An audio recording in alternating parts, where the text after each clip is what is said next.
Hi guys, welcome back to my YouTube channel. If you're new here, hello, my name is Kudzai, and if you aren't new here, then welcome back. I feel very embarrassed, like super embarrassed of my lack of consistency. I haven't posted a video in like 2 months, almost 3 months. I didn't expect to leave it that long, guys, I promise. Life was lifing. I want to actually commit to this YouTube thing and commit to bringing interesting videos to you guys. So I deeply apologize, and I really need to get better at this because it's not good. It's not a good look. I need to show up better. So yeah, if you guys will still have me, hello. In today's video, as it's spooky season, the season of the witch, as it's that time of year, I kind of want to explore how girlhood and womanhood are represented in the horror genre. Now, I have been a fan of horror for the longest time. I've always enjoyed horror, but I've also been curious as to why I've enjoyed horror so much and why a lot of girls actually enjoy horror. If you're interested in horror, in women, in media studies, film studies, anything to do with that, then please continue watching this video. I'm back with a new video. It's a new season, and yeah, in a post-Barbie movie world, we have seen the rise of women romanticizing their girlhood, appreciating their inner child, nurturing their inner child, dusting off those old Barbie dolls, and letting go of society's standards for women. We've entered a new era where women are leaning into the imperfect and complex world of girlhood. We can see this on social media, especially on TikTok, with the viral girl trends like tube girl trend, girl dinner, the feral girl that was running rampant on social media a few months ago. Anything that is just girl core,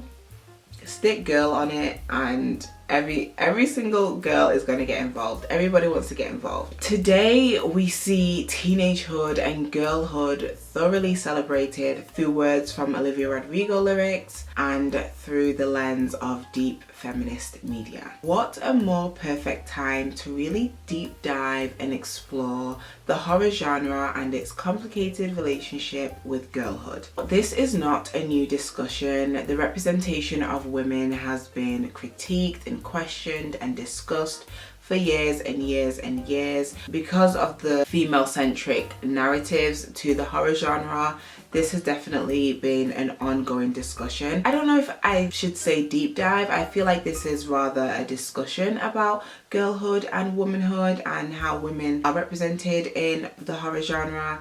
And yeah, I feel like this is a topic that I find deeply interesting. I just wanted to share my thoughts and kind of compile all my research and opinions around this topic in one video. For the sake of time, unfortunately, I won't be discussing and delving into the intersectionalities of gender, sexuality, race, and how that is represented in the horror genre. I would love to, but one, I don't think I have the mental capacity to do all of that research and break down all of those layers in one video, and two, I really don't want to chew your ear off. With that being said, I will just mainly be discussing my viewpoints on girlhood and how women are represented in horror, and I will briefly discuss race. As a black woman who is a fan of horror movies, I cannot escape my fate in these horror movies. In these horror movies that I so very much love, I know firsthand I will be, I will not make it to the end. That is something that is a part of, I guess, my version of girlhood or my representation in horror. The likelihood of someone that looks like me making it out is slim to none. But we're doing better thanks to Jordan Peele and other filmmakers and directors. We are doing much better. Let's start with the origins of the horror genre. History has shown that for years women have been the center of the horror genre. Although their roles have evolved over the years, thankfully, many critics have suggested that women make the perfect female protagonist in horror films due to them being perceived as the weaker sex. Now, I say that very loosely, the weaker sex, but that is what the critics suggest. And this is opposed to the thing that viewers and the audience is supposed to fear the most, which is usually a man in a mask or some sort of monster or villain that possesses masculine qualities. And all of this then poses the question, Is horror misogynistic? I think this is gonna be like an open-ended question because realistically, is horror misogynistic? Yes. In fact, The Hollywood Reporter published a study earlier this year about women in film. They found that horror movies were much more likely to have female leads than male ones. Approximately 43% of female protagonists appeared in scary films, and just 4% of male leads did. Those are some very big differences in numbers. These findings are very interesting to me because I've always wondered why myself and other women are drawn to horror films. Upon reading these findings, to me it suggests that the reason why a lot of women like myself could be drawn towards this genre of film due to the multidimensional nature of the leading characters. These women become victims, villains, and heroes all in one film.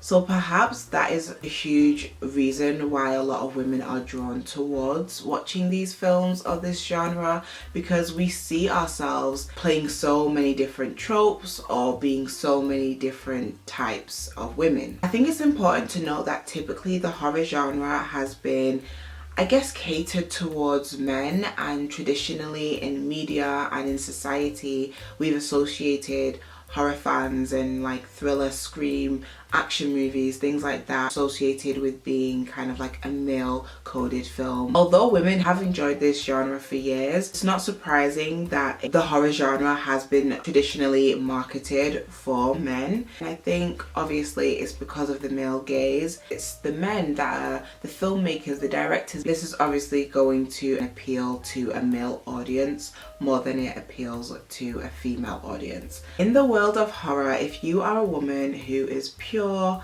shy, virginal, anything other than provocative, your chances of surviving are pretty high. But if you're the complete opposite of what I initially described, I'm sorry to say your chances of survival are pretty slim to none. No matter what horror film you're watching, we typically see the same type of character get killed first. The blonde, promiscuous, mean girl, the popular girl, the black girl, or have we moved past that? If you fit into any of those categories of girl, you are the one that will be first. This is quite problematic as it suggests that women who are provocative or sexual or self-indulgent are deserving of a violent death, and anyone who joins her in her promiscuous ways are met with the same fate. The way horror films constantly display female terror in these women, whether they are the type of woman who will get killed first or the woman who is the final girl, horror films love to display female terror. They love a good scream girl, they love a frightened, terrified girl, and this could seep into the reason why the damsel in distress trope in horror films was so popular for a very, very long time before the final girl trope kind of took over. What's interesting is when the villain is a woman, the audience somewhat roots for her. I don't know if you've noticed this when you're watching a horror film. When the villain of the film, the killer, is a woman, we kind of want to root for her. We kind of want to see her doing well, at least from a girl's perspective, at least from my perspective as a woman. When I see a woman in this villainous role, I kind of like her, and it's so messed up because I'm like, she's not a good person, why am I rooting for her? Perhaps this is a reflection of our society and how we tend to honestly praise and romanticize conventionally beautiful serial killers. Some examples include Ted Bundy or Jeffrey Dahmer, and how the media really portrayed their stories and their victim stories, and how they, in my opinion, almost romanticized these serial killers. I feel like if they were not conventionally attractive, let's say, would we discuss them? Would we make multiple film, TV adaptations of these serial killers? I don't know. When the villain is a beautiful woman, all hell breaks loose.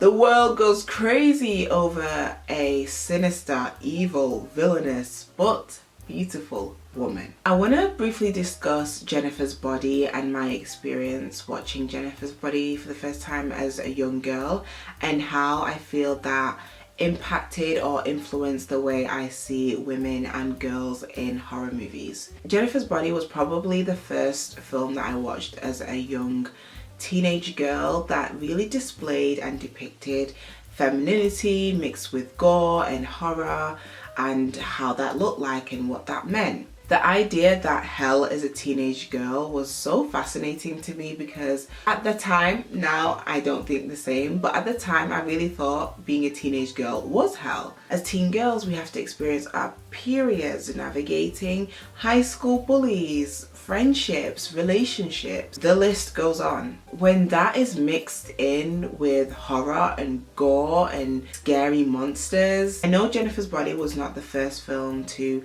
depict girlhood and femininity and mix that with horror and gore, but it was the first film that I watched and got to experience femininity and girlhood and horror and depicted in that specific way. Obviously at the time it was not received well, but it has gone to be a cult classic and a favourite amongst women and teen girls for a lot of reasons, and I think the biggest is that it did something that not a lot of horror films do. It showed what it was like to be a girl, what it was like to experience men using you for your body, or men objectifying your body, or you being hypersexualized at a very young age, which is the reality for most teen girls. And I feel like Jennifer's Body was the catalyst for domino effect of films by female filmmakers in the horror genre, in the horror space, to really emphasize the importance of accurately depicting female characters and girlhood and womanhood and what that means. Now I want to discuss two female character tropes that is displayed constantly in the horror genre and what they mean. We all know the final girl, but what does it mean and where did it come from? So the term final girl was coined by Carol J. Clover in the book Men, Women and Chainsaws. The final girl, as many of us know, is the one who makes it until the end of the film. She is the survivor, but don't you worry, she will go through so much torture, distress, violence, abuse before she makes it to the end. She isn't spared when it comes to the torture of many other female characters in horror films that end up actually dying first, but she does survive at the end. I know this trope has been so liberating for so many women, especially coming off the back of the damsel in distress trope and how women were depicted with that. I'm in two minds about the damsel of distress trope. I don't think it has been as harmful as many people portray it to be, and don't come for me y'all, it's just my opinion. I feel like, I don't know, sometimes a girl, let the man do the job. I mean, let the man like help the girl out. Like, especially in some of these horror films that I watch, I'll be thinking she does need someone big, bad and scary to help save her, because I know I would. If I always picture myself like, what would I be like in a horror film?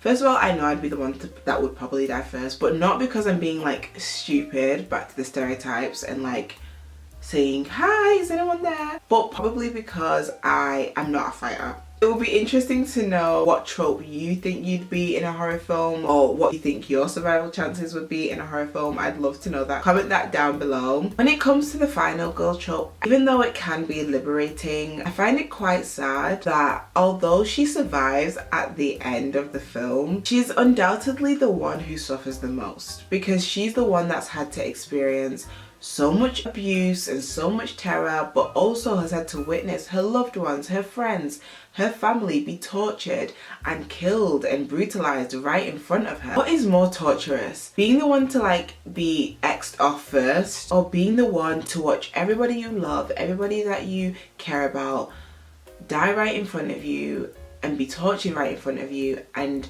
you go through so much torture and then you make it to the end on your own, lone standing survivor. Like, when I think about this trope, I be thinking, no, Hell no, I don't want to be a final girl. I don't want to be lonely up in the streets while all my friends and my family have died and I've been tortured, and now, yes, I guess I've won the battle, but I've lost too. I've lost a lot. I've lost a huge amount. So yeah, that's kind of how I feel about the final girl trope. But opinions aside, this trope can also be extremely problematic, as it suggests that girls have to go through hell, literal hell, to be considered a survivor or a worthy opponent to the perpetrator, to the villain, to the murderer. On top of this, has anyone else noticed that the individuality of the final girl is just like non-existent? The final girl tends to be virginal, androgynous, white, smart, strong-willed, and those qualities are great, but is it just me that thinks a lot of these final girls are boring? And maybe this will change with the more education filmmakers get, or the more insight filmmakers have on creating even more diverse lead characters in horror movies. But I find, like in Scream, in Halloween, like I love these iconic horror movies, but I do find the characters boring. Even though I root for them to make it till the end, even though I want them to survive at the end of the film, I don't know, I feel like the personalities are a bit, dare I say, mediocre. I said it. I feel like sometimes the final girls are mediocre. Oops. There's one horror adjacent. I don't know if Buffy the Vampire Slayer is considered horror. In my eyes, it's more like supernatural, mysterious thriller vibes, but off the top of my head, I can only think of Buffy being the only quote-unquote final girl, but she is the quote-unquote final girl that kind of defies the stereotypes of the final girl, and also defies stereotypes of women in film in general. Even though it's less horror to me and more supernatural, like, okay, to be fair, it is horror. They have monsters and gore and blood and murders. My point still stands that Buffy is an iconic female character. She defies all stereotypes, but she also remains true to representing girlhood. She's humanized and not sexualized. She's courageous and strong, but still feminine and graceful. Now let's get into the monstrous feminine and what that means, and how I personally feel about the monstrous feminine trope. When we discuss the monstrous feminine, we can talk about Jennifer Check from Jennifer's Body, but we can also highlight the most vivid, perfect example of the monstrous feminine in horror, which is Carrie. Carrie is the perfect example of the monstrous feminine trope in horror, as the audience joins Carrie on this journey of self-discovery, becoming a young woman through puberty, dealing with high school bullies. The audience feel so sympathetic for her. The camera died, so if there's a slight lighting change, my hair looks different, my makeup looks different. Depicting menstruation and sexual repression as this grotesque experience can be slightly concerning to a female audience. It suggests that this is something that young girls should fear. It's something that almost isn't natural, dare I say that, because not only in Carrie but in previous depictions of women going through the normal changes that many women experience, of periods or cramps or blood flow. Obviously not an accurate depiction, obviously created to be entertaining in some way and be artistic in some ways, but I find it slightly concerning, because if a young viewer is watching that, and obviously there's the argument that should a young girl be watching these kind of films? Probably not, but most young girls will watch whatever they want anyway. If a young girl is watching that, she herself might fear this experience. She might be scarred by the way it's been depicted on screen, on TV. In defense of how it's depicted, I will say it's not completely far-fetched that it can be a little gross, it can be a little scary, a little weird.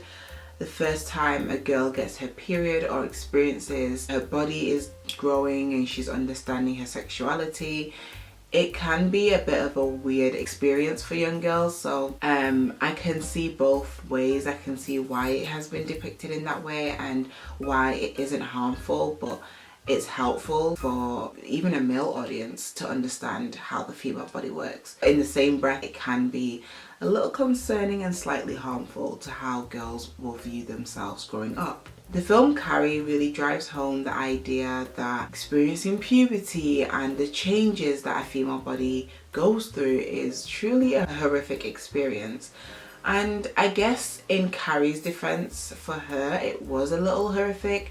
I mean, her mom was just terrible and her peers were even more terrible to her. So I guess these body changes and the experience of members of your family or your peers treating you like some weird monster or creature doesn't help or doesn't add to your own insecurities about your body. The horrors and the terrors of girlhood and what that looks like for various women, it can be terrifying, it can be scary, it can be a weird experience. The reason why I wanted to discuss these tropes or include these tropes in this video is because media, film and television are defining factors and fundamental in the development of young girls. We are a product of our environment, we are a product of what we consume. And in the same way, as a society, filmmakers, people in the media somewhat have a responsibility to how they depict young girls and females and the experience of girlhood. If we are the ones who are older, if we're the ones who are inspirational to the younger generation, if the younger generation look up to us, surely we should be the ones that protect them and look out for them and portray them and represent them in the way that they deserve to be represented. All of those things are fundamental in the development of young people, especially teen girls. This is proven by centuries of misogynistic ideologies that have been plastered all over magazines and in the media, and just overall stereotypes of women that we have been fed since we came out of the womb. All of these stereotypes and certain ideologies led women and young girls to believe the stereotypes, to believe the treatment of women in media. And this is girlhood. All of that is the experience of girls. You have to be in a society where you're constantly told you're too thin, you're too fat, you're too loud, you're too quiet. To be constantly told these things about who you are and what you should be like is exhausting. Depicting certain personalities and female characters in certain ways can be harmful to how society perceives women as a whole, not just in the horror genre. Girlhood is flipping through magazines and seeing only one body type represented. Girlhood is watching horror films that you love since you were a child and only seeing a certain race of women represented in these films. And if you do see another race of women represented, they usually die first. We know this, but ultimately the male gaze has infiltrated everything we know and view today. On the complete opposite end of the horror genre, we have the spoof horror genre. I don't know if that's a real thing, but we have the spoof genre where a franchise like Scary Movie has been made to really play into these stereotypes of not only women, men as well, but women of all different backgrounds and how they have been portrayed in the horror genre. I mean, when we think of Brenda from Scary Movie, what do we think? Lord have mercy! This is some scary shit! When we think of Cindy's character compared to Brenda's character in the Scary Movie franchise, what do we see? How do we view them both? Which one do we like more? Which one do we feel is deserving of more screen time or is deserving of being a survivor in these films? And although it's a spoof, it really derives from how society perceives us. It goes back to how women are represented in the horror genre. With that being said, that is now the end of this video. I hope you guys enjoyed it. My closing remarks will be, this video was not to bash filmmakers or to even bash the horror genre, but it's just to bring up a discussion about how womanhood and girlhood is represented in the film industry, specifically in the horror genre. So if you guys have any thoughts on what I just said or what I mentioned in this video, then please leave them down below. I'd love to hear your thoughts. And if you like these style of videos, please let me know too. This time of year, all I'm watching is Halloween Town, AHS, Coven specifically, but AHS in general, Scream Queens. I'm thinking of doing a video on Scream Queens, but I need to figure out what I want to talk about in that video. Fear Street, I watched Fear Street this year and I thoroughly enjoyed it. But if you guys have any other recommendations of horror films that depict girlhood or femininity or women in a way that you think is positive or is cool or is interesting to watch, then please let me know down below in the comments. Until next time, I will see you guys in my next video. If you did like this video, then please give it a thumbs up, give it a like, subscribe, comment and share with your friends and family, and I hope to see you in my next video. Bye.